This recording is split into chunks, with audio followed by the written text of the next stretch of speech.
John Fredericks, he's America's Godzilla of truth. All week long, he's world-renowned for his proficient proclivity to prophesy the people's political picks with pinpoint precision. Yeah, baby! Then, on the weekends, he gets with the guys that are pretty wise, and Godzilla wins.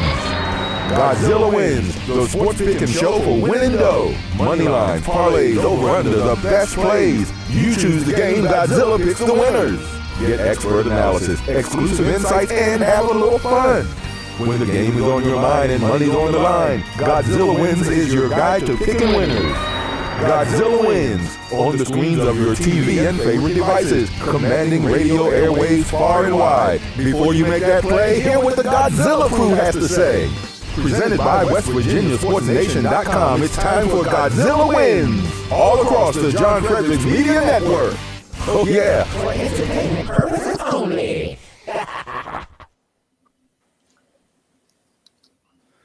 Well, good morning, and welcome to another edition of Godzilla Wins. Great to have you with us today. It is great to be back from the country of Israel. Ann and I got back last night at 2 a.m., planes delayed and all that kind of stuff, but 2 a.m. Eastern, 24-hour flight. Not actually in the air, but with the delays. We left at, I don't know what time we left, about 2 a.m. our time, and got back at 2 a.m. our time. So long flight. Great to be back. Great to have you with us. Great to have everybody here. And our Godzilla Win show today is brought to you exclusively and always by WV Sports Nation. Go to WVSportsNation.com. Doesn't matter if you're a West Virginia football fan or not, or a baseball fan, or a West Virginia sports fan. If you're a sports fan of any kind and you like college athletics, there's only one site in the country to go to. And that's WVSportsNation.com. If you live in West Virginia, that is your number one site. Now, there's a lot of ones out there. They're imposters. They're getting clicks. They're getting this. They're getting that. They got one guy, writing from Idaho or something. Our guys are right there. We got 8 writers right there on scene in the area, fans, students that are aspiring journalists, and many professionals. So all of us right here. So you want to go to WVSportsNation.com. That's WVSportsNation.com. Always the way to go. Great to have everybody with us across our network, all of our radio stations. We're in Atlanta. We're in West Virginia, Philadelphia, Pittsburgh, Nashville, wherever you are. We're right here. We're going to do picks. We're going to do analysis. We're going to do it all. Go to WVSportsNation.com. And after all, this is a pick show. So we do have to do our disclaimer, if you don't mind. So if I can do that. If you have a gambling problem, you want to call 1-800-GAMBLER. That's 1-800-GAMBLER in New York. Call 877-HOPE-NY or text HOPE-NY 467-396. In Connecticut, help is available for problem gambling. Call 888-789-7777 or visit ccpg.org. Please play responsible. And on behalf of Boot Hill Casino and Resort in Kansas, woohoo! 21 plus age and eligibility varies by jurisdiction. Void in Ontario. You hear that, Vince? Void in Ontario. Bonus bets expire 7 days after issuance if you're playing on DraftKings, which is, of course, back as one of our sponsors because they love us. Joining us now, our illustrious crew. We're a little short today because you got vacation time, but we're just gonna go with the best. So we got the best of the best of the best. A lot of these other guys, they can't do. They got family vacation. They got to spend time with their significant other, this and that, go to camp. Now, no. We are here for you. First of all, joining us, Brendan Statler. Brendan is a sales representative for WV The Torch. That's all of our stages in West Virginia. He's also a contributor to WV Sports Nation. So we thank him for joining us. Logan Powell is with us. Logan also with WV The Torch on the radio. Got some good things coming up. And he is also a senior contributor focusing on football and other stuff at WVSportsNation.com. And the one and only, the anchor of the show, the cultist of them all, the guy that has the following all over the country that drives all of our audience, Coach Vince Mayako from Taft College in Bakersfield, California. He's a senior baseball coach within the California Educational system and a lot to offer, and has his own following that comes around since he's been on. Our numbers have jumped up to the heavens. So great to have him with us. He's got a cult following. I can't get Tammy jealous, but you got a cult following, dude, of a lot of our female listeners tune in just because you're on. They text me, is Vince coming on today? And I say he is, and then they're like, send me the login info. I'm just saying. Anyway, it's great to have you guys with us. We got a lot to go over today. There's so much happening. Forget politics. I mean, I was there in Israel all week, but in the world of sports, it's unbelievable. I'm going to start though. We got to talk about this Michigan fine, this Michigan University of football fine. That's first on the agenda. $20 million is not chump change, and the fallout from this what do you call it? A sign stealing scandal is reverberating on. But I want to start with the interview that Logan and I had with Coach Rich Rodriguez coming back from West Virginia. It was a half-hour interview. I thought it was, Logan, you did a really great job, and we got a lot of great feedback from it. I thought we asked very good questions, some tough questions. I didn't get the feedback from the coach and his team. Obviously, I was, out of the country, so it's tough for us to communicate, but I'll get that on Monday. But Logan, just get me, some of the feedback you had. What was your impression of Coach Rich Rod in that pretty long, sprawling interview, longer than he normally has, but 2 or 3 times as long? Because they do these interviews, they want them controlled. They want 8 to 10 minutes, you're out. Soft questions, you're out. We didn't do that. We had him on for a half hour, Logan. It was a really good interview, and he straight shooter. I mean, Rich Rodriguez, he's always down to answer questions that are relevant to what needs to be asked. I mean, many times if you ask him not so much of a dumb question, he's kind of give you a dumb response. But we were able to ask him really good, hard-hitting questions, and he answered them fully. And it was multiple questions about how the season coming up, his philosophy as a coach, the Pitt game, all various questions that were very relevant, and he answered them fully. And yeah, he was a great interviewer, great coach. The WVU season coming up looks very exciting, and I think he was able to paint a little bit more of a better picture of what they're going to look like this year. And I think for our listeners, that was really, really good. And I think Rich Rodriguez, he's brought a spark to the university. He's brought a spark back to the football team, and it was a good interview, and we were happy to have him on. Coach Mayako, I know you watched it because I got your text there in Jerusalem, where I actually conducted that. Logan was in Morgantown, so that's the advantages of technology. But I know you were pretty complimentary of it. 2 things struck me. Number one, this is going to be a tough season. I don't think there's any way to spin this. It's going to be a tough season. And but I think the key to him is the team getting better every game, and I think they have a shot to win the first 2 games. The Idaho game will be tough. Ohio game, what I say, Iowa, Ohio, and that's going to be tough second weekend. The other thing I got from it is, Vince. To look at it on paper is one thing. To say it is another thing. 90 of his players on the roster are brand new to the system, to the university, to the town, to the state, to the college. 90 out of 100 players are brand new out of the portal or out of high school. I must find that incredible. Vince, how would you navigate your way through that? Yeah, I can't remember, John, if it was you or Logan that asked the question of Rich Rod. It's really essentially his first year really dealing with big time NIL money. I'm sure he dealt with a little bit at Jackson State, but now you're in a Power 4 conference. And his comment was, hey, I think you posed a question, how are you going to motivate, because these kids are getting paid now? And he said, I think it's just the opposite. I think this is a great incentive for them to be motivated. They're playing for next year's contract, or they're playing for multiple contracts, or they're playing to maybe really have a great season and be able to shop themselves around. He can come out and say this, shop themselves around to other universities. So there's that motivation factor that they're playing for a paycheck, and not just the current paycheck they're getting, but the paycheck they will get in the future, whether it be at West Virginia or whether they transfer to Clemson whatever the case might be. So I thought that was a very good question and a very honest and really forthright response. I mean, 90 out of 100 players knew. I don't know if there's any D1 power 4 D1 coach in the country that has ever had to deal with this. I mean, this is 90 new players. You have a new system. And, you know, we brought up the point also that you know, Morgantown is not easily accessible, right?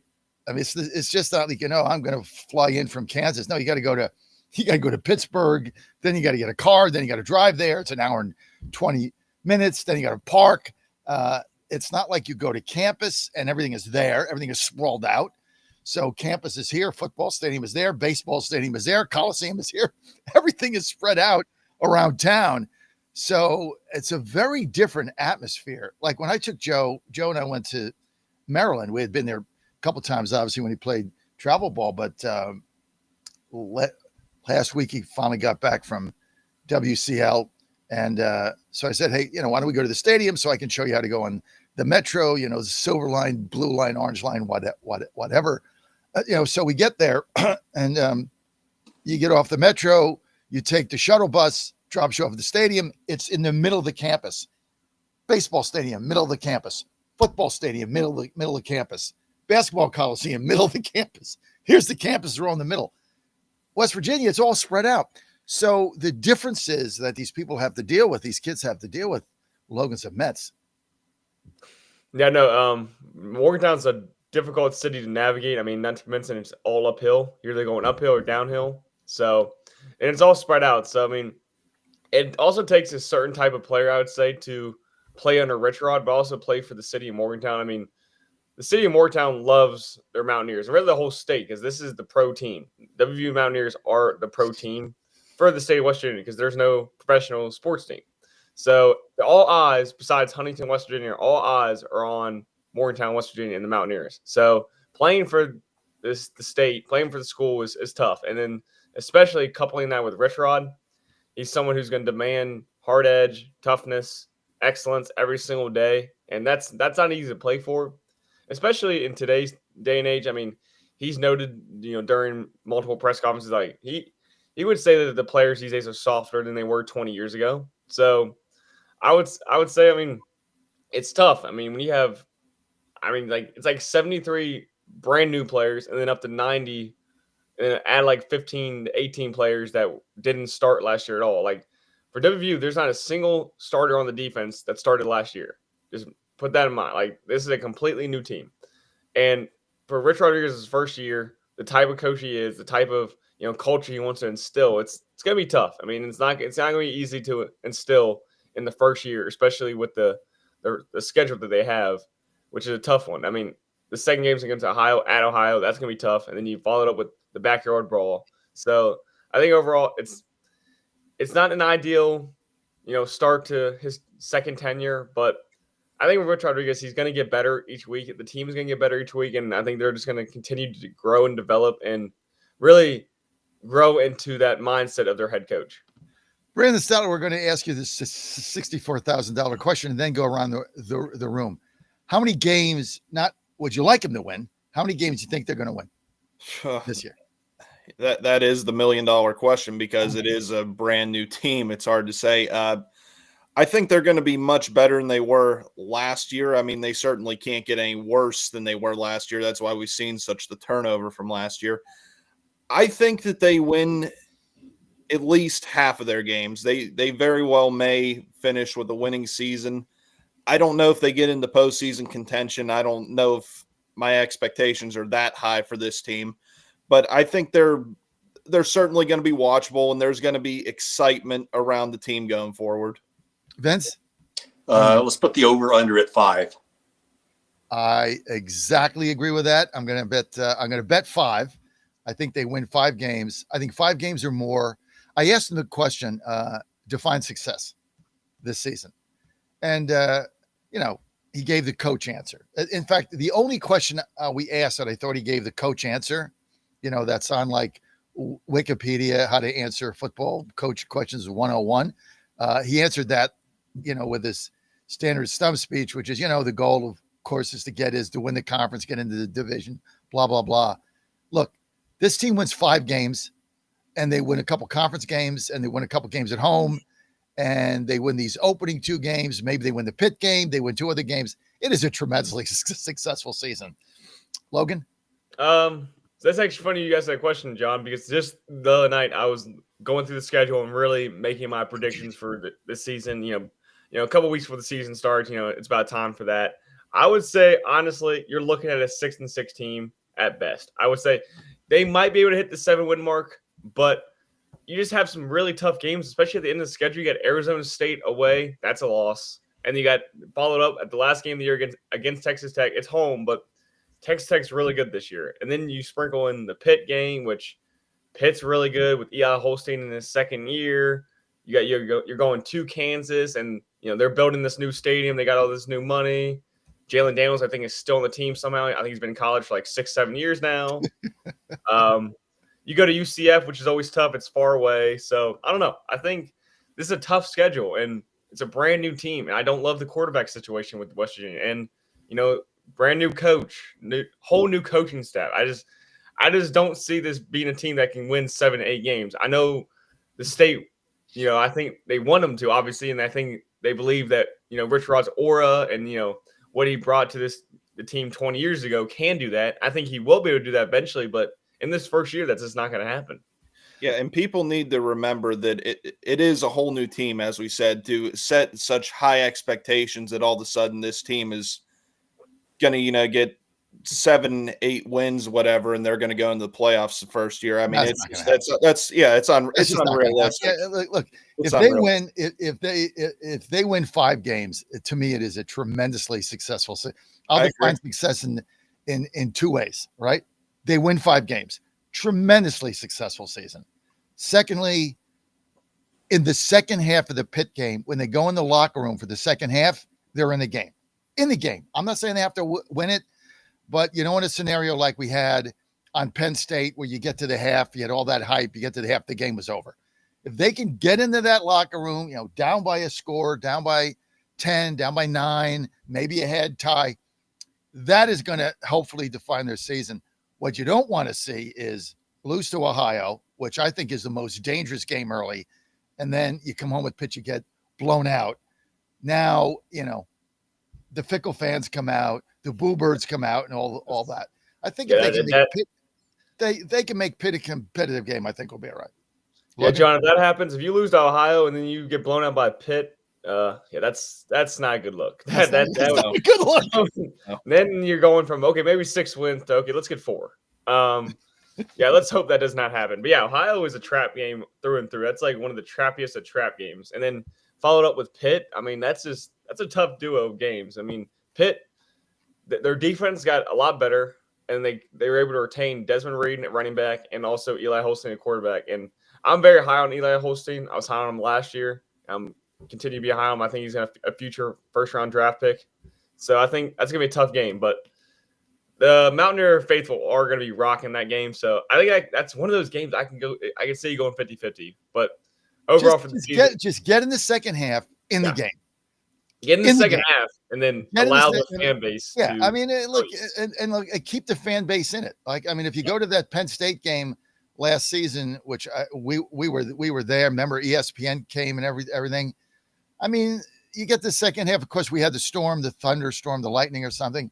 But they get in the second half. They were getting blown out. And by the middle of the third quarter, nobody was there. You don't want that look, especially on ESPN game day. If they have their Pitt, which if they beat Ohio is possible. Now, this segment brought to you by our good friends at MyPillow. They've been our sponsor. Get this. Since the day we started on Godzilla Wins, now the show has evolved, but they've been there every single step of the way because they had a great product. Mike Lindell, always been there for us. If you love Godzilla Wins and you love having us on the air, you want to go to mypillow.com. Right now, it gets even better. For a limited time, they're going to offer their entire classic collection of pillows at wholesale prices, queen sized for just $24.98. Regular pillows at $19.98. Upgrade to the king, $29.98. Get the body pillows. That's Sammy's pillow, $39.98. All you got to do for all your My Pillows, all your stuff. We got the sheets, we got the comforter. I got my slippers on right now. They're so comfy. Just go to mypillow.com/Godzilla, mypillow.com/Godzilla, promo code Godzilla, get all the savings, promo code Godzilla. Pick up the phone right now. Starman loves calling on the phone. Starman, right now, get your slippers, dude. 800-854-0504, 800-854-0504. It's about quality of life, Starman. You get these slippers, man, you're going to be grooving. 800-854-0504, or go to mypillow.com, promo code Godzilla for all the great savings right there. So, gentlemen, Michigan. I mean, you can't make this stuff up, right? So they get another $20 million fine. The assistant coach, whatever his name is, he's banned forever. He was the one hiring. Now the story gets to steal these signs. Like they have this rule that says, you can't go into another practice and steal signs. So what the assistant defensive coach does, or whoever he is, he comes up with this scheme to hire other people, alumni and whatnot, to go to the games and steal the signs and says, hey, it doesn't say I can't hire anybody in the rules. Anyway, he's banned, and they got another $20 million fine, and the head coach got suspended another 3 games. And this thing is, they haven't even touched the bottom of the iceberg. But every day you look around, there's another NCAA like disaster. This is another one of them. I'm going to go right to the college ranks and go right to Coach Vince Mayako. Coach, what's going on with this stuff? Yeah, I mean, it's the college football version of the Patriots and Spygate. When we had to endure that, 10 years ago or whenever it was, with Belichick and his coaching staff. And it almost sounds like the Michigan thing was a lot. I mean, it was Spygate on steroids is what it sounds like. Interesting. It pretty well eliminates Jim Harbaugh from ever coaching college football again, to my understanding, where I think his 10-year ban doesn't start until 2028. So do the math on that one, right? Sharon Moore, the head coach, suspended 3 games.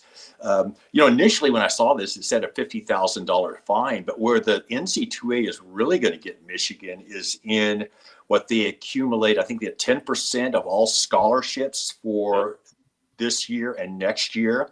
I believe a large percentage of the anticipated revenue they're going to produce in the postseason. They don't get any for 2 years. Exactly. No money. No money. Okay, well, there you go. So you said, I don't know what number you came up with, how many millions of dollars, but it may be more than that when you start factoring it. If you get a first round matchup and you're playing in the big house and you got 110,000 people there, do the math on that one, right? You didn't get any of the money. So the revenue, and it's interesting, all these fines that occur, especially in Michigan and all the other fines that happen. What does the NC2A do with that money when they get these fines? Are they doing some donating money to non-revenue sports, or are they just filling the coffers of the NC2A? I'll let our audience figure that one out. I guess I got to ask this, and then I'm going to go around the table. Why do we have an NCAA? I mean, are they relevant now? I mean, in fact, the lawyer for the assistant coach there that schemed this whole thing out, one of the statements he made was, "This is the NCAA just trying to make believe they're relevant." I thought that was a pretty good line for a lawyer. But why do you even need them, Vince? Yeah, I think good point. I mean, I think the only reason they're there is to institute fines. I mean, that's it. They don't control scheduling. I mean, the let's be honest, the college presidents, and on top of that, more honesty here, the SEC and the Big Ten, they're the ones that run the whole thing. I mean, maybe the ACC and the Big 12 have a little piece of the pie, but let's be honest, it's the SEC and it's the Big 10, and they're whatever they want, they're going to get. And we talked about this several weeks ago about, expansion of the college football playoffs from 12 to possibly 16 as early as next year. And that makes sense, but yeah, the NC2A, it's always been kind of an organization that you kind of just shake your head at, and, they come across high and mighty, but then they institute these fines, and like I said before, where does the money go after they collect these fines from these universities? Be willing to bet the president of the NC2A and his board, probably they're compensated financially fairly well. Well, then if you're Harbaugh, right? I mean, you're part of this scandal. You leave you get banned from coaching those games for 3 games or 2 games or something. So then you win the championship. You go to San Diego or whatever they are now, LA. You go to the Chargers, the Volts, and then you get a college football ban for essentially for the rest of your life because you'd be like 80 before you can coach again. So it's like the guy almost got rewarded for cheating. Like if you look what happened, if you want to blame my team for the cheating scandal, which I don't, because the Yankees, Boston, all of them were involved in it. We just were the scapegoat because they had to do something. But Hinch, the manager, was out for 2 seasons. Jeff Lunau, the general manager, still doesn't have a job in the game. So a lot of these guys got just thrown out. Harbaugh, on the other hand, got more money, bigger job from the like. How's that work? Well, one good thing that did come out of it, I guess, for Michigan fans is no, they don't have to relocate any losses. They don't have to relocate the championship. All that stays the same. So I guess at the end of the day, Harbaugh is still a NCAA championship coach. So I guess that does help on his resume. But yeah, I mean, for the university personally, I mean, they're gonna lose a lot of money. It might equate to 20 million, or it might be more. I mean, 10% of the football budget, which I'm sure for Michigan is a hefty fine. The revenue share, the football scholarships, like Coach said, and then also they're going to be hurt in the recruiting area. They will have a reduction in football visits during this season, 14-week probation on recruiting communications, and also Sherrone Moore, like we've alluded to, he already had his previous two game opposed ban, which that was self-imposed, and now the NCAA is requiring that extra 1 game that will be the opening game of the season. So in total, it's 3 games. So they're losing a lot of money. They're losing a lot of recruiting hours, and they're getting suspended for 3 games this year on top of having a freshman quarterback. So I know a lot of high expectations for Michigan going into this season, but we might have to dampen those expectations a little bit just based off all those outside factors. But it's still Michigan. They're still going to make a boatload of money. They have, donors at the wazoo. There's a reason why they got Bryce Underwood. They have donors at the wazoo. I think they have a billionaire donor whose girlfriend went to Michigan, so that's all they need. So, right. And then Dave Portnoy, the CEO of Barstool, he's gonna be just fine for donating them money. But yeah, it's not a good look whatsoever. And for the guy who did it, Connor Stallions, he's probably gonna have to get a job selling cars or something soon because there's no way he's getting a job. Oh, he's not getting a back. No, last time I heard he was coaching high school. So no, and then he got fired from that because he sucked. He was like they didn't win a game, and it was like a big high school, and he sucked. Well, yeah, he needs to find a new career. He needs to find a new career. Hey, John, is Michigan the only team that's been doing this over the years? No. But they're the only ones that got caught. Right. I mean, you look on Saturday afternoon football games, and when you have the defensive coordinator or for the offensive coordinator signaling signs in, usually you'll see 2 grad assistants with towels that will have them covered, or they'll go to the big cardboard cutouts that have different types of symbols on it. Because guess what? The other team is trying to steal your signs. Okay. Yeah. Now, is it at the level that Michigan did? I don't know. And you brought up a great point. I guarantee you, the Houston Astros weren't the only team in Major League Baseball that year stealing signs. Of course not. No, I think every team in just about every sport does it. That's why I really, this may be the unpopular opinion on this, but I really don't see a problem with sign stealing. If you're able to look at your opponent and you're able to pick up on their sign, like let's use baseball, for example.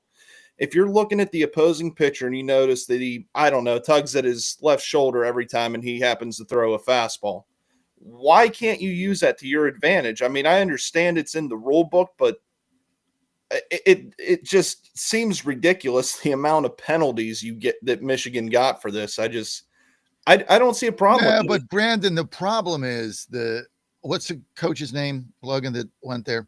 Assistant. Right now it's Sherrone Moore. Before it was Jim Harbaugh.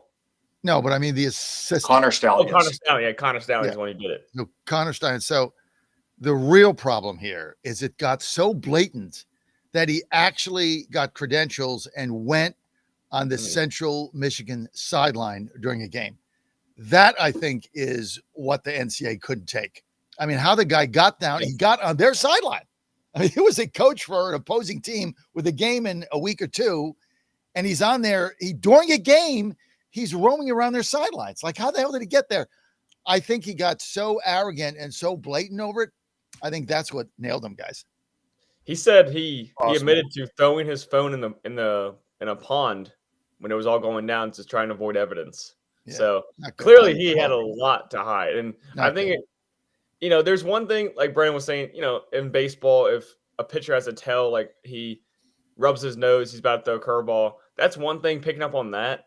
But I think what Michigan and Coach Stallion were doing, I think it was just on a whole nother level. I mean, how can you get on the sideline of another team? And also, why are you doing it for Central Michigan? I mean, you're Michigan. Like, why are y'all wasting resources and time to steal Central Michigan's signs, for one thing? It doesn't make much sense. But, I mean, I know there's like a Netflix documentary about Stallions and like everything he did. And I never watched it, but some of my friends did. And they literally said, like, yeah, he seems like a nut job. Like, everything he did he's absolutely crazy. He dove into it head on. And, I mean, it was working for a long time until it wasn't. So, and now he's going to be selling cars probably soon.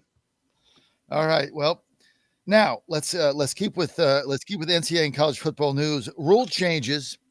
I guess this is what the NCAA does with their money. They come up with new rules. Rule changes, crack down on faking injuries. What is this about, guys? This is long overdue. Yeah, but it is actually.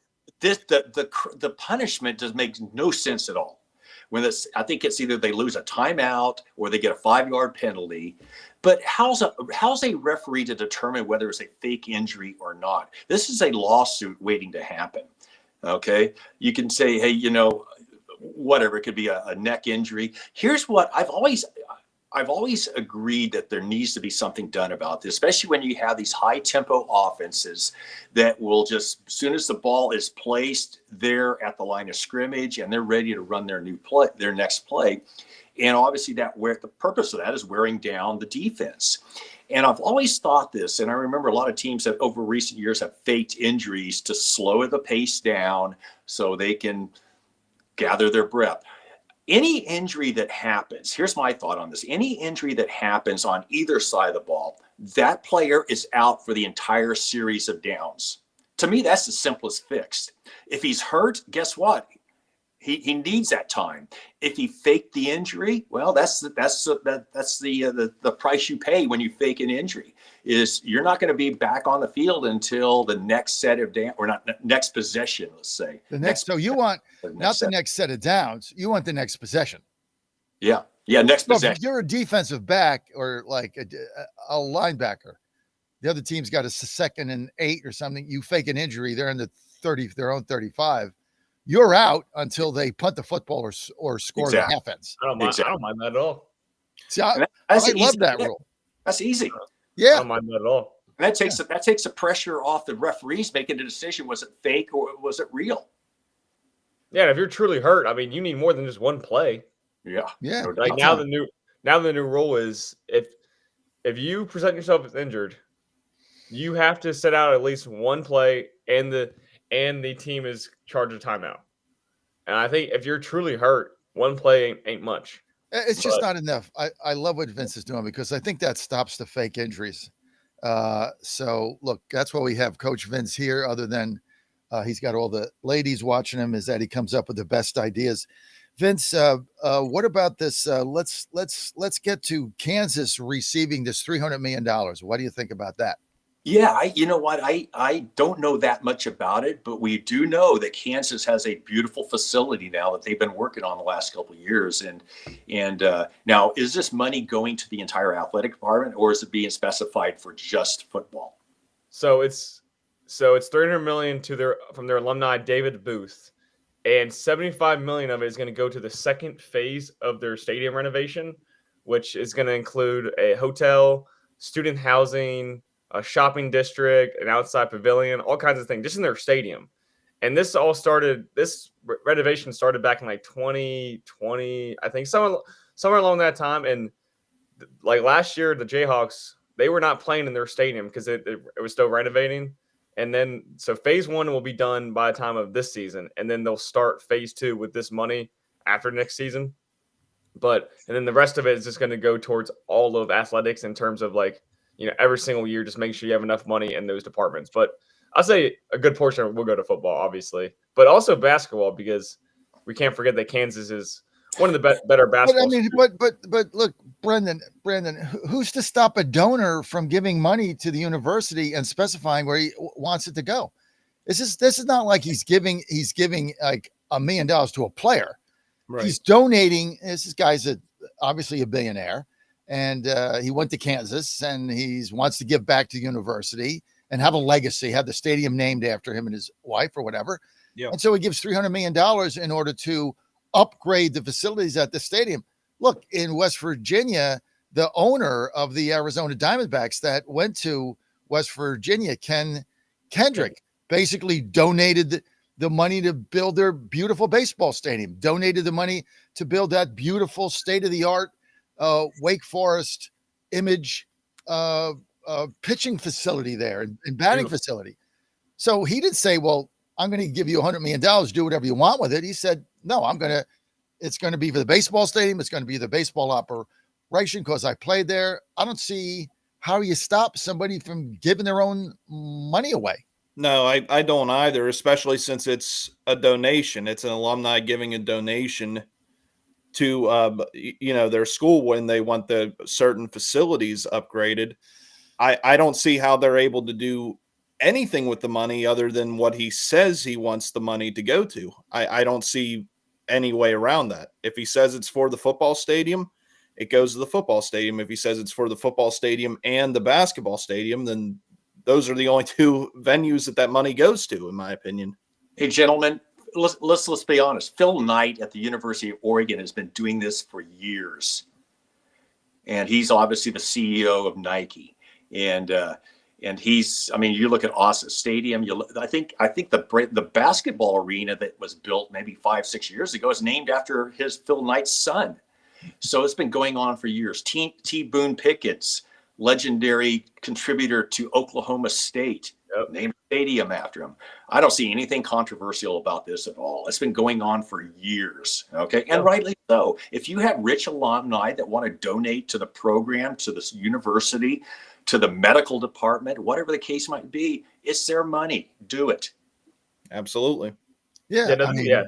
I agree with that. It's their money. You're on Godzilla Wins. I'm John Fredericks, your host today. Mitch Rogers will be back next week, out this week with his family. So are some of our other contributors, but it's this panel is going to be growing as the summer evolves on and people start coming back. But with us is Brendan Statler from WV The Torch, Logan Powell, WVSportsNation.com, Coach Vince Mayako from Taft College. That is a leading junior college for baseball in Bakersfield, CA. Beautiful campus, beautiful town, and he's got a tremendous organization there, and he's a regular with us, and we thank Vince for being with us. We're going to open this up for your calls, 888-480-JOHN, 888-480-5646. You're on Godzilla Wins. This segment brought to you by Rosie's Gaming Emporium in Colonial Downs. If I hadn't been in Israel the past 2 weeks, I would be at Colonial Downs today in my suite there, racing Wednesday to Saturday. It's so fantastic. Just outside of Richmond in New Kent, one of the most beautiful tracks in the country. There's a Rosie's Gaming slot machines downstairs. You can visit them all over the state. Plus, they got a big hotel in Dumfries. But racing day, phenomenal. Saturday today, post time, 12:30 p.m. Don't want to miss it. If you can get your family there, you're going to have a fantastic time. Great people. And look, you can have dinner there. You can have lunch there. You get the 1609 Club. You get the Jockey Club. All of it right. They're going to have such a good time. All you got to do is go to colonialdowns.com. That's colonialdowns.com. The most beautiful racetrack in the country. Bring your kids. They're going to have a great time seeing the horses come out, seeing them in the paddock. What I used to do when I was little, my father would take me. That was the most fun thing I did, other than him taking me to Astro games. That was second. I love doing it. That's how it got me in the business, was him taking me there. 888. Go to Colonial Downs. That's colonialdowns.com. Get all your information there. We thank Colonial Downs and Rosie's for being one of our founding sponsors here on Godzilla Wins. Okay, college football preview, what everybody's been waiting for. Who's in, who's out, who's going to be good, who's got the hype, who are the frauds? Let's go around the table. Top 25, who are you buying and who are you selling? Let's start with Logan Powell. All right, so top 25. Actually, I have a lot of buyers on the top 25. I think there's a lot of good teams like South Carolina, LSU, or some of them. But for me, I went with Clemson. You got Cade Klubnik's senior year. You got an experienced defense led by TJ Parker, who will be a top draft pick next year. And they got a favorable schedule. And honestly, the first game of the year against LSU, that's going to be one of the better games of the year. I'm very excited for that. But no, I'm very high on Clemson. Dabo Swinney always has a good roster, and he always knows how to coach them right. And last year, they kind of went under the radar, but they had a very good successful season. I think Cade Klubnik is going to have a Heisman level year. And then also, we'll go to the Big 12, for WVU fans. I'm really liking Kansas State. They're coming in. I think they were 17th in the AP poll. And Avery Johnson coming off a really good freshman campaign. And then at the running back, they have Dylan Edwards, who has big play potential anytime he gets the ball. So I think their offense is going to be really good. And they're going to be fighting pretty consistently the whole year for that top 1 or 2 spot with Texas Tech and Arizona State in the Big 12. And I think they can snag that second spot with Arizona State. Brandon? Yeah, I mean, of course, you have to buy Ohio State, right? I mean, they're the defending champs. I know they lost Will Howard to the NFL, but this is a team that's always in the conversation. And, until you could actually beat the champs, you have to consider them the best. I love Texas. I love a lot of what they do. Penn State with Drew Aller coming back, the veteran, they're going to be very good as well. The only one on this list that I could say I have a real problem with is ASU at 11, mainly because Cam Skattebo is in the NFL now. He was the Sun Devils offense. I don't think they're going to be anywhere near as strong as they were last year now that he's in the NFL. Coach Vince? Well, aside from the, annual year, we look at SEC, obviously Alabama and Georgia. You look in the Big Ten, Ohio State and Michigan, and you look in the ACC, Clemson. I'm going to look a little further down traditionally to see some teams. I've been mentioned this a couple of weeks ago, and I like Georgia Tech in the ACC. And they've got an interesting schedule. They actually go to Boulder and play the Buffaloes, I think week 2. I think it's week 1 of the season. That's an interesting matchup right off the bat. So Georgia Tech finished well last year. They did well. Logan had just dropped the name South Carolina. There's another team that came real close to making the college football playoffs last year. And, if you look at how teams finished, they finished as good as anybody in the country. I think they've got some momentum coming into this season. You look at Big Ten. I think 2 teams that were once upon a time traditional powers. I'm not saying that both are going to have outstanding years, but I look for a make or break season for USC. I think they got to win this year. Lincoln Riley has to win this year. He has to, or he's gone. And I think Nebraska is trending upward as well too in the Big Ten. I'm liking Nebraska too, Coach. I'm liking Nebraska. I mean, Big 12. Obviously, the money that was spent by Texas Tech, that's eye-opening. Baylor's good, but I look for a rebound year out of Utah.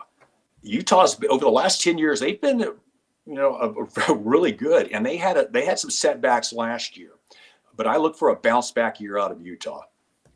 Yeah, I'm not sure Cam Rising is back, but if he's back for like his 20th year of college football, I think they'll be good. I mean, he was injured last year, and then I think that's been the problem. Utah has relied on Cam Rising, and I think in the last 2 or 3 years he's taken like 2 snaps.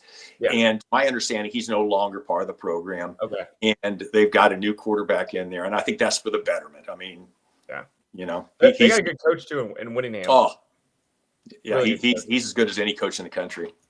John, I don't know if I gave my sellers, but I'm gonna have to go with a Big Ten in Illinois. Mountaineer fans might know because Hudson Clement transferred there, but for Illinois, they just don't have a very favorable schedule.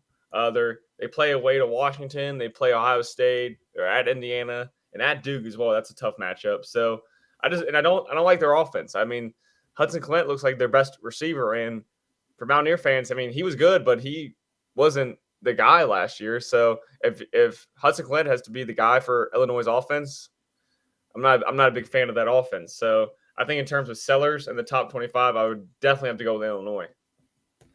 I'm going to go with a seller that's kind of on the bubble, and that's Indiana.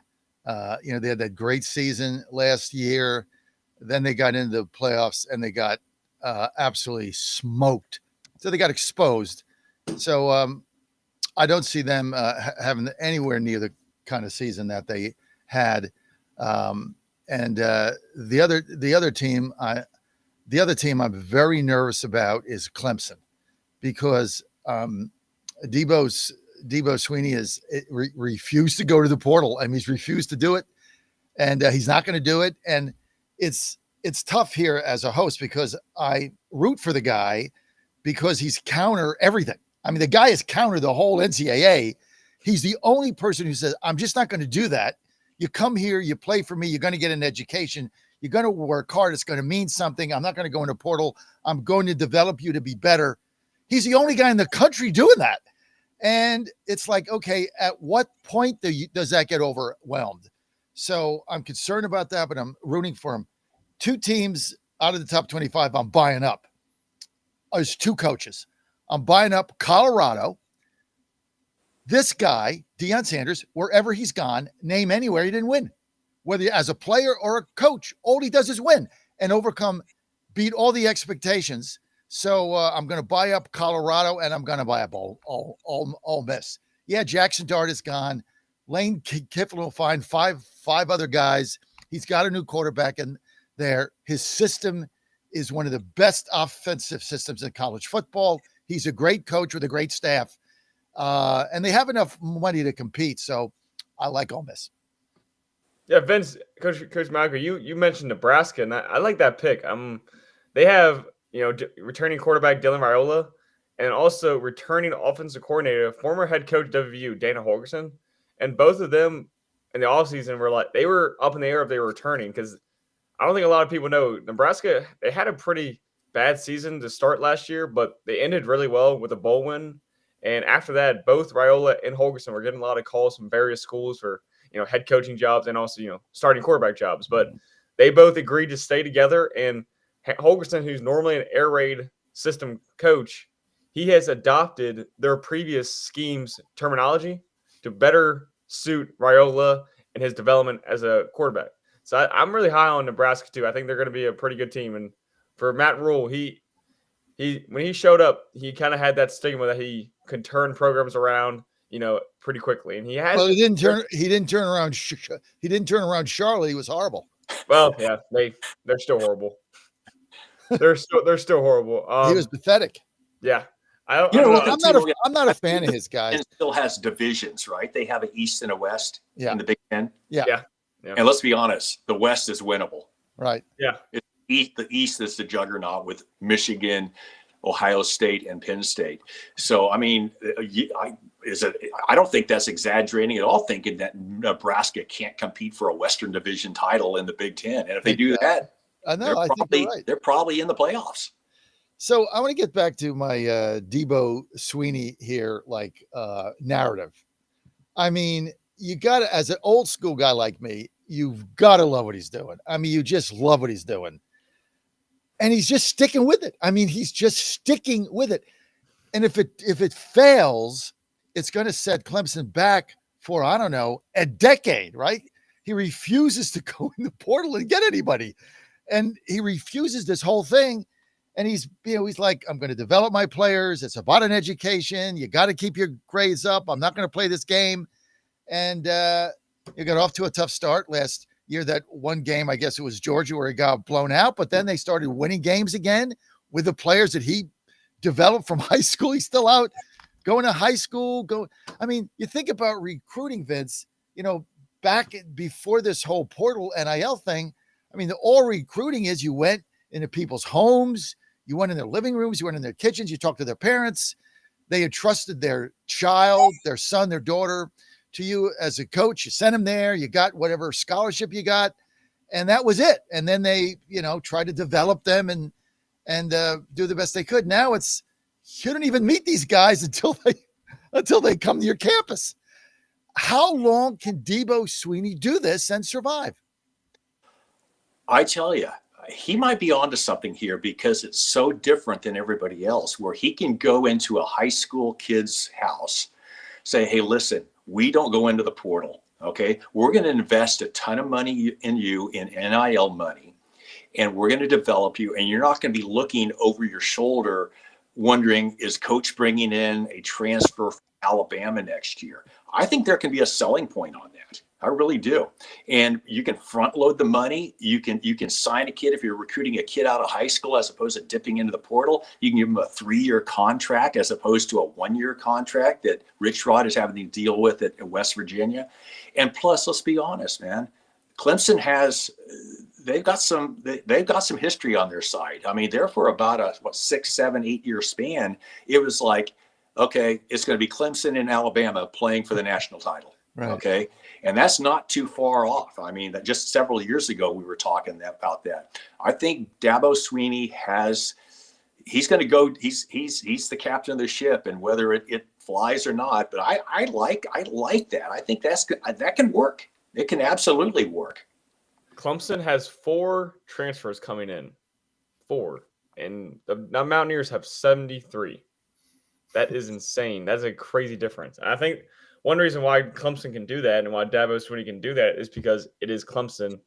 They have built that reputation as one of the better programs in the nation over the past 10 years. And they also own that state of South Carolina, I'm pretty sure. They own that state. I mean, they're the biggest program in that state. And overall, just high school kids want to play for Dabo. And he's been on the record, like, he's not the biggest X and O's guys, but he can get you fired up as best as anyone. Like John, he's probably going to chop up what you said, because he is one of the best at finding things in the media and using it as fuel. He might chop you. You might be in a practice clip tomorrow on Monday, getting the team hyped up. He's really good at hyping up his team and making them feel like the underdog, even when they're not. But I think for the transfer portal, he's got to adapt at some point. You think, but if they keep winning, why does he have to? Think about this, right? You got 100 players in your football camp, and he brought in 4 transfers. It's crazy. 4. I mean, at that level of a program, it's unimaginable. But if you go back to what Coach Vince Maiocco just said, Vince, and I was sitting there as a parent of an NCAA player, right? Thinking about if somebody went in our home and said, hey, I don't do the portal thing. You send your son here. We're going to give him a scholarship. We're not going to take it away. He's going to get an education. He's going to learn how to be a man. We're going to take care of him. We're going to develop him. He's got some weaknesses. We're going to put 36 months into him, developing him so that he can get to the next level, whatever it is that he sees that being. And I think the key thing that Vince said is you're not going to have to be looking over your shoulder. All you have to do is look ahead, not behind. If I'm a parent, come on, man, you got to be like, where does my son sign, Vince? Yeah, no doubt. And I mean, Dabo Sweeney, I guess unless you're maybe a South Carolina fan, how can you not love that guy? Right. I mean, his interviews are just like, he seems so genuine. He's so genuine, it's almost nauseating, right? But I love him. And you can imagine him in a room talking to a high school recruit with his parents there. Forget about it. I mean, I'd love to be a fly on the wall with that conversation, right? Also, it's Clemson. It's one of the best educational institutions in the country. I mean, in terms of your state schools, it's a good educational school, and it's SEC. Oh no, it's ACC. They're not in the SEC, which is even better, I would say, for their case. I mean, if you're in the ACC, they own that conference. So I think yeah. I mean, it's pretty hard to pass up a scholarship offer from Clemson, So I think as long as they still have that around them, he should be fine. I mean, I guess this year will be a good tail of it. I mean, only 4 transporters coming in. So if they can still win with just 4 players coming in, you might as well keep going. Logan, it's Don mentioned about he doesn't dip into the portal, and you guys have illustrated that well, is guess what? Dabo Swinney hasn't put himself in the portal either. You don't think he's had opportunities to leave Clemson over the years? Oh, yeah. Absolutely. I bet Alabama was knocking on his door when Saban retired a couple of years ago. And Sweeney's an Alabama guy. So his loyalty to that university, boy, it's hard for a kid to look at a coach that bounces around every year and like, okay, well, is he going to be here the 2 or 3 years that I'm going to be here as a player? Players that go to Clemson, they know that Sweeney is going to be there the entire time that they're going to be at that university playing football. And I think that adds fuel to the fire when it comes to recruiting and his conversations that he has with high school recruits and their parents. And then you've got my other favorite coach, Deion Sanders in Colorado, that meets with nobody. He just does it over a Zoom call. Like, he's bad. He had the toe operation. He's got issues there. And so he just goes into a portal and talks to guys on the Zoom. So he's got the opposite thing going, right? He just gets everybody in. This year, I love Deion. I really do. This is going to be the first time he's ever coached a football team without his kids on the team. I know, right? I think you're going to see a different style of coach this year where he's not, I don't want to call it daddy ball, but let's be honest, kind of when you have your kids on the team, you're involved, right? Now he doesn't have that. And I think you're going to see, I could see Colorado, you mentioned them trending upward. I could see them making some noise this year as well, too. Well, he's just a winner. Okay, guys, we got to get to the top of the hour, but guess which one of our sponsors is back because they love us so much, and that's DraftKings. They're finally back after a little break from Godzilla Wins, but now they're back in a big way. The dog days of summer means it's time for the boys of summer to kick into gear, and the best way to cash in on your baseball IQ is with DraftKings Sportsbook. Now, never been a baseball before? Well, that's my game. It's simple. Pick a guy to go yard, hammer some live odds mid-game, or just ride with your team like I do and hope for the best because it didn't work out last night. No spreadsheets, just vibes and dingers. Here's something special for the first timers. If you're new to DraftKings, get this. Customers bet $5 and get $200 in bonus bets instantly. What? Bet $5, get $200? That's the biggest giveaway in history. They're giving you the money. Take it. Now, all you got to do is download the DraftKings Sportsbook app and use promo code Godzilla. That's promo code Godzilla for new customers to get $200 in bonus bets instantly when you bet just $5. Only on DraftKings. The crown is yours. Now, if you have a gambling problem, call 1-800-GAMBLER in New York. Call 8778-HOPE-NY or text HOPE-NY 467-369. In Connecticut, help is available for a problem gambling. Call 888-789-777 or visit ccp.org. Please play responsibly on behalf of Boot Hill Casino and Resort in Kansas. Ooh, I like this place. 21 plus age and eligibility varies by jurisdiction. Void events in Ontario. Bonus bets expire 7 days after issuance. For additional terms and responsible gaming resources, see dkng.co/audio.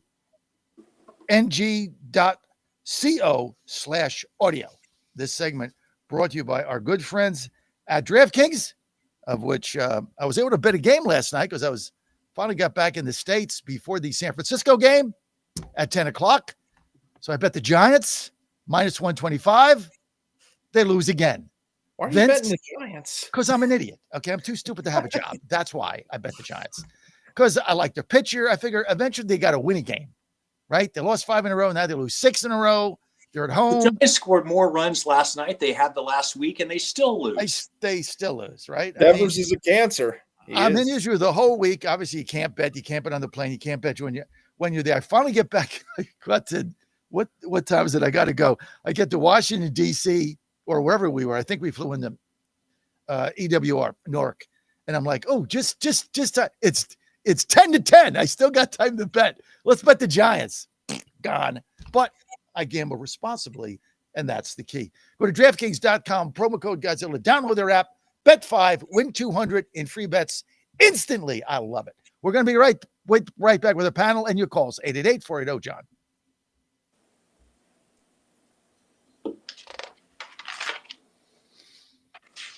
West Virginia Sports Nation gives you a top-of-the-mountain view of the Mountaineers sports landscape. See what's happening in all the sports, far beyond football, basketball, and baseball.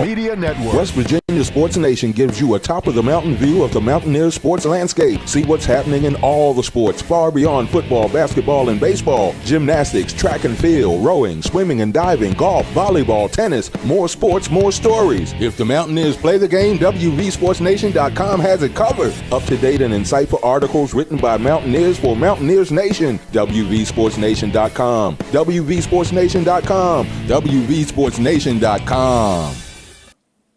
The best part about waking up in the morning is a great cup of coffee, and I get this every day with my 1775 coffee. It's rich, it's bold, best tasting coffee I've ever had. Single origin, farmed in Bolivia, 7,000 feet. It's always fresh, roasted daily. This is the best coffee you're ever going to get. Go to 1775coffee.com, 1775coffee.com. Promo code Godzilla, 10% off. It's going to make your day every day.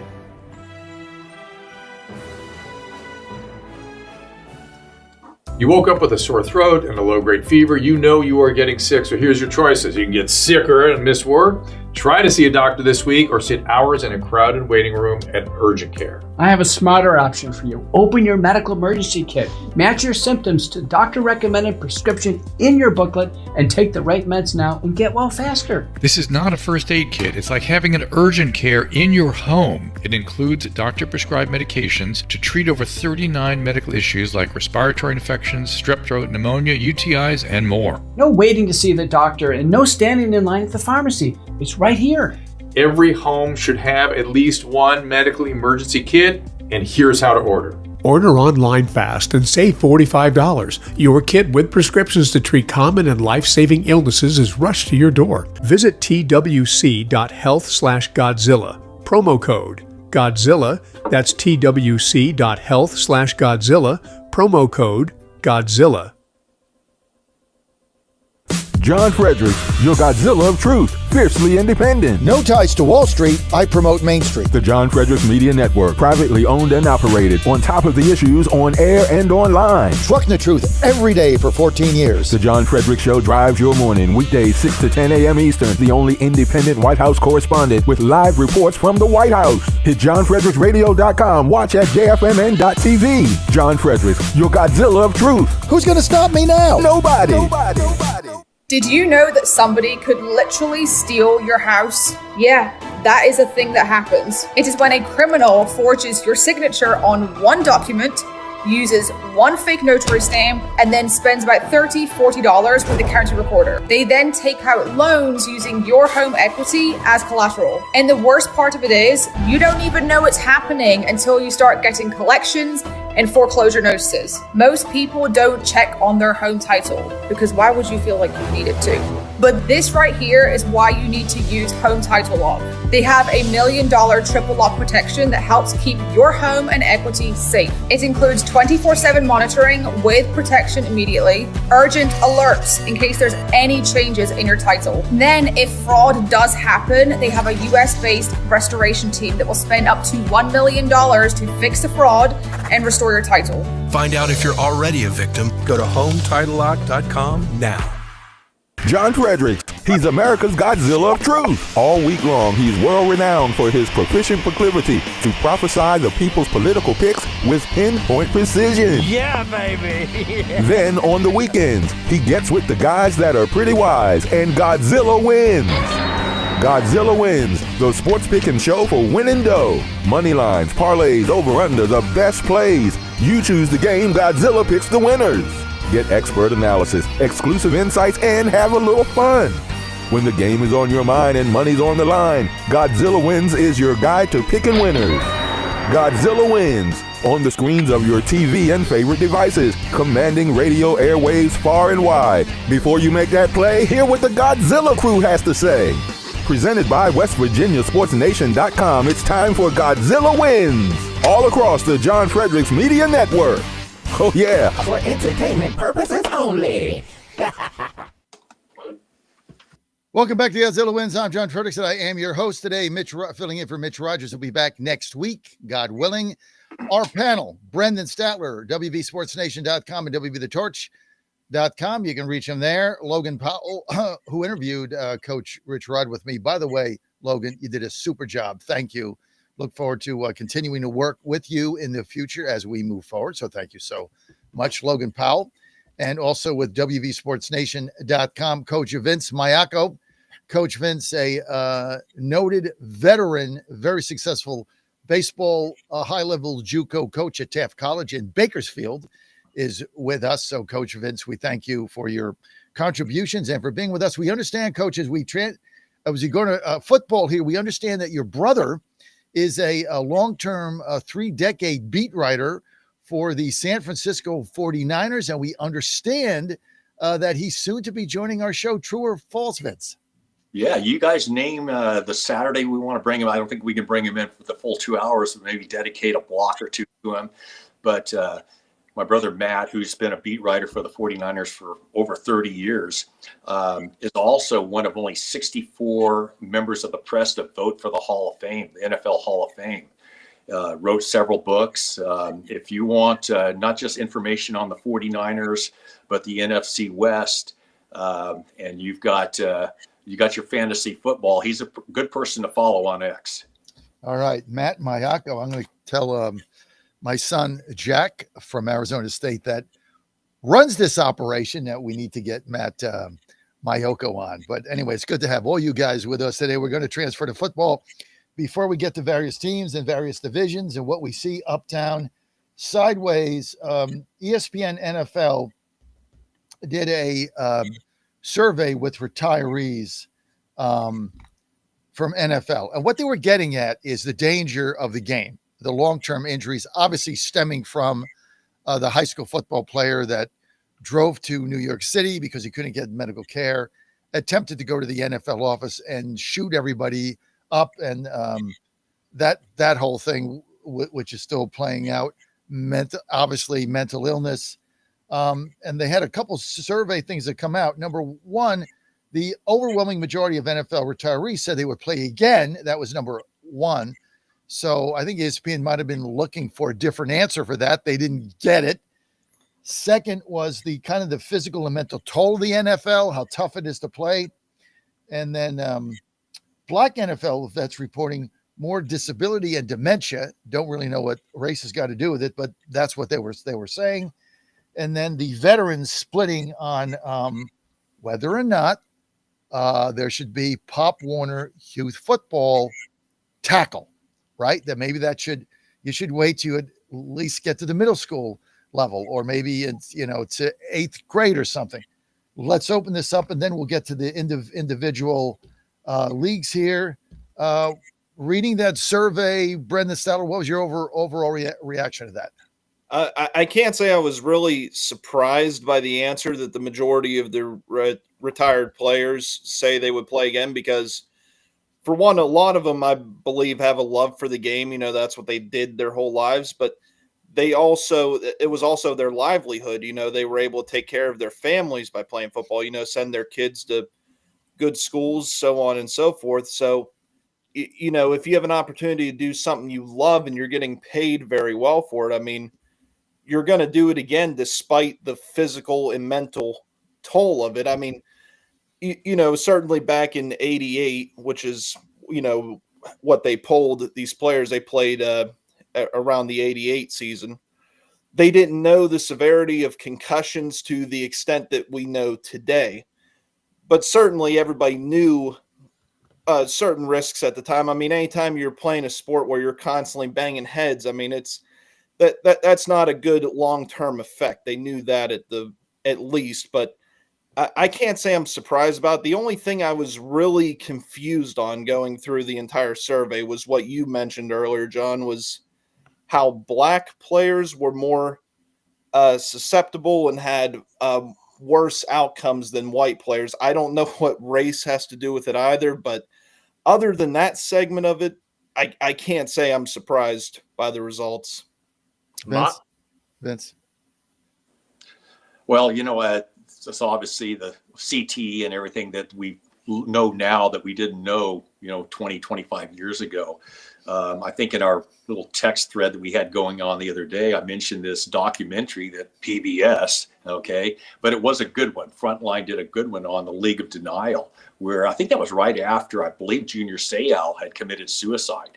And for our listeners that aren't aware of Junior Seau, when he committed suicide, he shot himself in the heart, not in the head, so they could do an analysis of his brain. I mean, he planned this whole thing out. It was really, really kind of strange. But the one thing that we see in football, youth level football today, is, as opposed to 15, 20 years ago, is how they're teaching kids to tackle now, with head up instead of head down, going for the middle part of the body instead of going head hunting, so to speak, that we saw a lot, back in the Ronnie Lott days, where it was like, let's decapitate the opposing player's head.